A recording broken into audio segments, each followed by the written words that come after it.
नमस्कार दोस्तों। किसी भी देश को पूरे विश्व में सबसे शक्तिशाली बनाने के पीछे वहाँ के पॉलिटिकल का सबसे ज़्यादा सपोर्ट होता है। अगर हम आपसे बात करें कि इस देश की सबसे अच्छी पार्टी कौन सी है तो शायद आप कंफ्यूज हो जाएं, इसका जवाब सही से ना दे पाएँ कि वाकई में इस देश की सबसे अच्छी पार्टी कौन सी है, क्योंकि जो इंसान जिस पार्टी में होगा उसे वही पार्टी अच्छी लगती होगी। लेकिन क्या वाकई वो पार्टी अच्छी है? लेकिन आप इस वीडियो को देखने के बाद ज़रूर फैसला कर पाएंगे कि इस देश की सबसे अच्छी पार्टी और सबसे बेहतर पार्टी कौन सी है। क्योंकि आज हम बात करेंगे इस देश की सबसे बड़ी दो पार्टियों के बारे में, कांग्रेस और बीजेपी। किसने कितना योगदान दिया इस देश को और यहाँ की जनता को, तो इस वीडियो में हम पूरी जानकारी आपको देते हैं। हमारे देश में 2014 से ही बीजेपी की सरकार है। नरेंद्र मोदी के आने के बाद ही 2014 में इंडिया में बीजेपी की सरकार बनी। मीडिया के हिसाब से इस सरकार ने अपने राजनीतिक फैसलों से दिशा और दशा दोनों बदल दी, लेकिन इससे ये साबित नहीं होता कि इस देश की वो सबसे बड़ी और सबसे पुरानी पार्टी कांग्रेस से बेहतर हो सकती है। तो अब किसी भी पार्टी की उपलब्धियां बताने से पहले हम दोनों पार्टियों के बारे में थोड़ा थोड़ा जान लेते हैं। ये वही पार्टी है जिसने इस देश के उतार चढ़ाव को अपनी आंखों से देखा है, लेकिन अब समय बदल गया है। जी हाँ, अब कांग्रेस पार्टी अपनी अस्तित्व को बचाने के लिए लड़ाई लड़ रही है, क्योंकि 137 साल पुरानी पार्टी का कमान संभालने के लिए कोई बड़ा चेहरा है ही नहीं। जवाहरलाल नेहरू, इंदिरा गांधी, राजीव गांधी, सोनिया गांधी के नाम से चलने वाली राजनीतिक पार्टी आज डगमगा गई है, क्योंकि इसका कोई बड़ा चेहरा है ही नहीं उसको संभालने के लिए। और वहीं दूसरी ओर है भारतीय जनता पार्टी। 6 अप्रैल 1980 से अब तक का सफ़र काफ़ी अच्छा रहा। पिछले 4 दशकों से 2 सीटों से 303 सीटों के सफ़र में काफ़ी उतार चढ़ाव हुए, क्योंकि इनका सामना था देश की सबसे पुरानी और सबसे बड़ी पार्टी कांग्रेस के साथ। बीजेपी को बड़ी पार्टी बनाने के पीछे सबसे ज़्यादा भूमिका थी अटल बिहारी वाजपेयी और अडवाणी। इनकी जोड़ी से शुरू होकर मोदी और अमित शाह पर आ गई। राम मंदिर आंदोलन जैसे कई मुद्दों ने पार्टी के लिए ऑक्सीजन का काम किया। अब सवाल ये है, इन दोनों पार्टियों में से बेहतर पार्टी कौन सी है इस देश की? तो चलिए इस वीडियो में यही जानने की कोशिश करते हैं। इसके लिए हमें 7 दशक पहले आज़ादी के दौर में जाना पड़ेगा। ये बात है 1947 की, जब भारत को आज़ाद करने के बाद अंग्रेज़ों ने देश की कमान कांग्रेस के हाथों में सौंप दी। जब अंग्रेज़ देश को छोड़कर गए तब इस देश में कुछ भी नहीं था, यहाँ तक कि इस देश में एक सुई भी नहीं बन सकती थी। और बात करें बिजली की, तो कुछ ही ऐसे गांव थे जहाँ पे बिजली रहती थी। देश का खजाना बिल्कुल खाली हो गया था। देश की ऐसी हालत में कांग्रेस ने सत्ता को अपने हाथ में ली। उस समय जब देश आज़ाद हुआ तो इस देश को 3 चीज़ों की सबसे ज़्यादा ज़रूरत थी। पहला, लोकतंत्र को स्थापित करना, दूसरा, आर्थिक व्यवस्था, और तीसरा सबसे ज़रूरी, देश को एकता के सूत्र में बांधने की। ऐसे में भारत के इतिहास में कांग्रेस की भूमिका काफ़ी अच्छी रही। उस दौरान जब नेहरू देश के पहले प्रधानमंत्री बने तब नेहरू ने इंडस्ट्री और कई चीज़ों को बढ़ावा देने की काफ़ी काम किया। उनका मानना था कि देश में इंडस्ट्री होने के बाद ही भारतीय अर्थव्यवस्था को ठीक किया जा सकता है। फिर उस टाइम कोयला, लोहा, स्टील के उत्पादों पे काफ़ी काम हुआ और उनके बाद कमान संभाली इंदिरा गांधी ने। 1966 से 1984 तक उस टाइम गरीबी हटाओ जैसे जुमलों को आंदोलन की शक्ल दिया। आपको बता दें कि जब इंदिरा 5 साल की थी तब गांधी जी ने स्वदेशी के दौरान पूरे देश में अंग्रेज़ों के सामान की होली जलाई थी।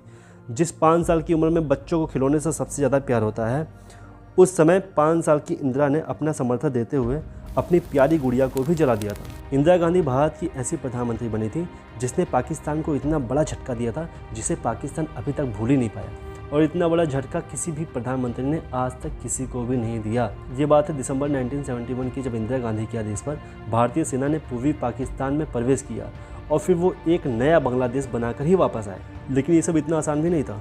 उससे 1 महीने पहले नवंबर में 1971 में जब इंदिरा गांधी अमेरिका गई थी तब अमेरिका के प्रेसिडेंट रिचर्ड निक्सन ने पूर्वी पाकिस्तान पर कोई कार्रवाई न करने की धमकी दी थी। इंदिरा के भारत आते ही दिसंबर 1971 में इतना बड़ा झटका पाकिस्तान को दे दिया बिना डरे।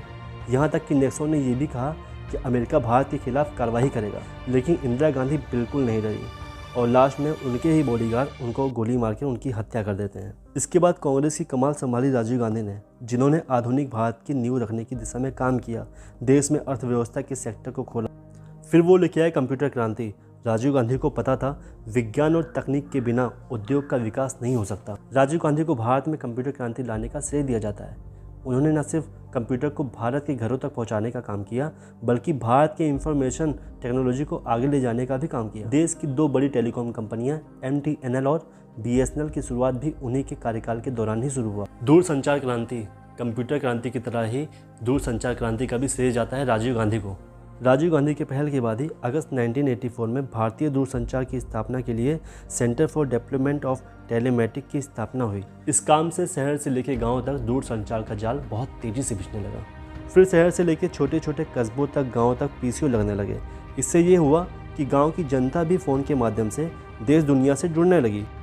तो डिजिटल इंडिया की शुरुआत तो राजीव गांधी ने 1984 में ही स्टार्ट कर दिया था, वरना 70-80 के दशक में किसी ने सोचा भी नहीं होगा कि फ़ोन के माध्यम से हम यहाँ से वहाँ बैठे इंसान से बात कर सकते हैं, वरना चिट्ठियाँ तो 1-1.5 महीने में 2 महीने में पहुँचती थी। नवोदय विद्यालय का नाम तो आपने सुना ही होगा, काफ़ी लोग जानते भी होंगे। जवाहर नवोदय विद्यालय की नींव भी राजीव गांधी ने ही रखी थी। उन्हीं के ही कार्यकाल में एक ऐसा स्कूल बना जो क्लास 6 से 12 तक बिल्कुल फ्री था। नवोदय विद्यालय एक हॉस्टल की तरह है जहाँ रहना, खाना, पढ़ना सब फ्री, अभी भी। तो जनहित जन कल्याण के लिए तो बहुत कुछ हुआ राजीव गांधी के कार्यकाल में ही। और उसी भी जब इलेक्शन का प्रचार प्रसार का काम हो रहा था तो राजीव गांधी एक रैली में गए थे और तभी बम ब्लास्ट में उनकी मौत हो गई। और बहुत सोचने वाली बात है कि देश के 2 प्रधानमंत्री जिनकी हत्या कर दी जाती है। और फिर कांग्रेस की कमान संभाली सोनिया गांधी ने। उनके कार्यकाल में रोजगार guarantee bill, right to information, right to education जैसे कई मुद्दों पर काम किया गया। इसके बाद 70 सालों में भारत की विश्व में सबसे ताकतवर सैन्य शक्ति बनाई। हजारों विमान, हजारों टैंक, लाखों फैक्ट्रियों के साथ लाखों गांवों तक बिजली पहुंचाई गई। और यही नहीं, कई जगहों पर IIT और सैकड़ों विद्यालय खोले गए। और ये भी कांग्रेस की काफ़ी बड़ी अचीवमेंट रही, जिसे समय समय पर नज़रअंदाज कर दिया गया है।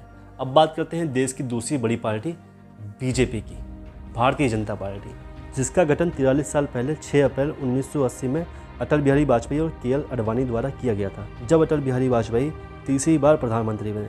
1999 से 2004 तक का कार्यकाल पहली बार पूरा हुआ। उनके प्रधानमंत्री बनने के बाद उन्होंने कई बड़े फैसले लिए, जिसमें भारत को न्यूक्लियर संपन्न देश बनाना, शिक्षा का अधिकार और इसके साथ कई टेलीकॉम पॉलिसी के अलावा दिल्ली में मेट्रो ट्रेन को हरी झंडी भी दिखाना शामिल है। और फिर 2014 में जब मोदी आए तो इस देश में BJP की एक अलग लहर थी और फिर इस देश में मोदी जैसे प्रधानमंत्री मिले। नरेंद्र मोदी के नेतृत्व में जन कल्याण की दिशा में कई कदम उठाए। जब मोदी प्रधानमंत्री बने तब 28 अगस्त 2014 को देश की जनता को बैंकिंग से जोड़ने के लिए जनधन योजना लेकर आए, जिससे देश भर में एक ही हफ्ते में 1 करोड़ 80 लाख से ज़्यादा खाते खोले गए। गरीब कल्याण योजना के तहत 3 करोड़ लोगों के लिए आवास बनवाए गए, 12 करोड़ शौचालय बनवाए। महिलाओं और बच्चियों के विकास के लिए बेटी पढ़ाओ बेटी बचाओ और GST के साथ सुकन्या समृद्धि योजना भी चालू कराई गई। जहां 70 सालों में कांग्रेस ने जिन जिन मुद्दों पर अपने पैर पीछे कर लिए, वहीं BJP की सरकार ने उन्हीं मुद्दों पर बेखूबी तरीके से काम किया। जम्मू में आर्टिकल 370 हटवाया, अयोध्या में राम मंदिर पर फैसला, जिसका उद्घाटन 2 महीने बाद ही है, जनवरी में होने वाला है। 3 तलाक और इन कई सारे मुद्दों पर BJP ने काफ़ी अच्छे तरीके से काम किया। लेकिन कांग्रेस ने इस देश को इस मुकाम तक लाने के लिए काफ़ी संघर्ष किया, बहुत बलिदान दिया। वहीं दूसरी तरफ BJP अपने 30 साल में अपने वर्चस्व को बनाने में लगा दी। अब ये बातें तो हो गई मतलब दोनों पार्टियों के बारे में, तो दोनों पार्टियों ने काफ़ी अच्छा ही काम किया है, लेकिन शायद इसे कुछ और अच्छे तरीके से किया जा सकता था। ये वीडियो आपको समझ में आई हो, पसंद आई हो तो कमेंट करके ज़रूर बताइएगा, और वीडियो पसंद आई हो तो लाइक करिएगा और सब्सक्राइब करिएगा। नमस्कार।